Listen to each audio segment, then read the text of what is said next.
maanta oo ay taariikhdu tahay 10kii bishii 12aad 2025 wuxuu soo saaray laba wareegto mid xilka qaadis ah iyo mid magacaabis ah. wareegtada koowaad xilka qaadistu waxay ku socotaa Maxamed Xasan Jaamac Xoday gudoomiyihii hore ee gobolka Awdal, ku socota Maxamed Daahir Cabdalle Gaafani gudoomiyihii hore ee gobolka Saaxil, ku socota Axmed Cabdi Muuse gudoomiyihii hore ee gobolka Sanaag, ku socota Haybe Cismaan Muuse xubin hore oo ka tirsan guddida tacliinta sare. ujeedo xilka qaadis mudane si aad la socoto xilalka qaranku dabcigoodu waa meerto iyo in hadba loo igmado cidda ugu habboon ee gudan karta waajibaadka saaran.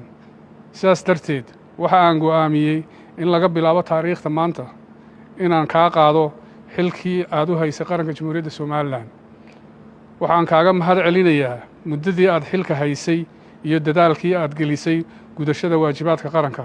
waxa aan kuu rajaynayaa guul iyo horumar dambe. allah mahadle. cabdiraxmaan maxamed cabdilaahi, madaxweynaha qaranka Jamhuuriyadda Soomaaliland. taasi waa ahayd wareegtadii xilka qaadista ee uu madaxweynuhu soo saaray maanta. wareegtada labaadna waxa weeye wareegto magacaabida, waxaana u dhignayd sida soo socota. markii aan arkay qodobka 9aad ee dastuurka Jamhuuriyadda Soomaaliland, markii aan arkay aqoontooda, kartidooda iyo waayo aragnimadooda, markii aan tixgeliyey ahmiyadda ay xilalkani u leeyihiin oo adeegidda dadweynaha Jamhuuriyadda Soomaaliland iyo dhismaha qaranka, markii aan ku qancay inay hanan karaan mas-uuliyadaha ka dhalanaya xilalka hoos ku xusan, markii aan sameeyey la tashi, waxa aan go'aamiyey laga bilaabo taariikhda maanta: 1 in Cabdirashiid Xasan Mataan uu ahaado gudoomiyaha gobolka Awdal. 2 in Cabdiqani Maxamuud Caateeye Fariid uu ahaado gudoomiyaha gobolka Saaxil.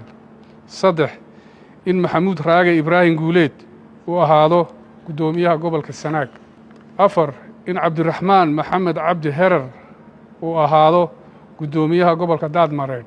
5 in Cabdi Siciid Faahiye Allaale oo ahaa gudoomiyihii hore ee gobolka Salal uu ahaado xubin ka tirsan guddida tacliinta sare ee Jamhuuriyadda Soomaaliland. 6 in Professor Axmed Cabdilaahi Maxamed Dhegayare oo ahaa gudoomiyihii hore ee gobolka Saraar uu noqdo gudoomiyaha cusub ee gobolka Salal.